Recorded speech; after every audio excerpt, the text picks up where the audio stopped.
อ่สบายดีเป็นเพจน้องๆทุกคนที่ตามเพจThe Academy ภาษาอังกฤษง่ายอย่างเดียววันนี้ทีเซอร์ก็จะมีวิธีหรือว่าเคล็ดลับในการใส่คำ adjective หรือว่าคำคุณนามเรามีวิธีการใส่หน้าใดจุดตำแหน่งมันอยู่จุดใดก่อนอื่นก่อนที่จะไปเบิ่งว่าจุดตำแหน่งมันอยู่จุดใดหันเรามาทำความเข้าใจกันว่า adjective มันเป็นคำแนวใด adjective หรือคำคุณนามเป็นคำที่ขยายคำนามบอกคุณลักษณะของวัตถุสิ่งของหรือว่าบุคคลเช่นตัวอย่างว่าคนตุ้ยคนจอยคนสูงคนดำแค่แม้สิ่งของกับสิ่งของน้อยใหญ่ประมาณนี้เนาะอันนี้คือความหมายหรือว่านิยามของคำคุณนามหรือ adjective สันทามาเริ่มเข้าสู่จุดตำแหน่งว่าสิวางมันอยู่ไสสำหรับคำ adjective หรือคำคุณนามจะมีจุดตำแหน่งอยู่2จุดที่จะวางคือที่1มาเริ่มจากตัวที่1แล้วเนาะตัวที่1คือคำ adjective จะวางอยู่หลัง verb to be มาเบิกตัวอย่างเลย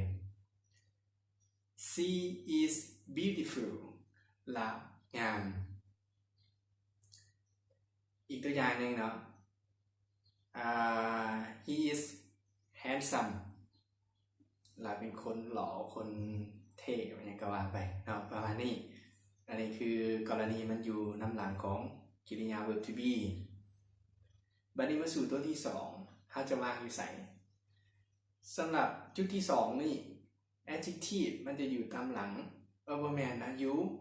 ตัวหน้าคำนามที่ว่ามันจะไปขยายฮะ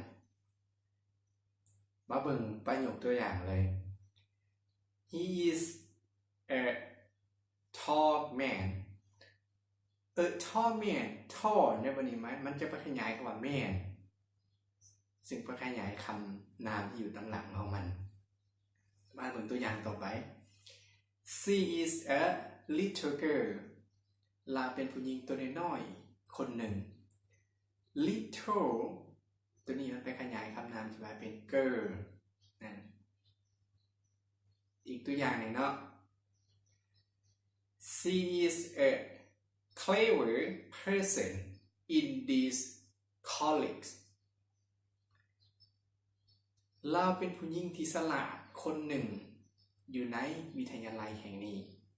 อันนี้คือตัวอย่างหรือว่าหลักการในการใช้คำ adjective ว่ามันวางไว้อยู่ไสได้แน่จุดตำแหน่งของมันอย่าลืมนะว่ามันมีเพียงแต่2ตัวที่1หลัง verb to be ตัวที่2อยู่ต่อหน้าคำนามสำหรับคลิปนี้นะว่าถือว่าเสื้อก็มีเพียงแค่นี้เนาะถ้าว่าคลิปนี้มีประโยชน์ก็อย่าลืมกดไลค์กดแชร์เสื้อเนาะโอเค see you next time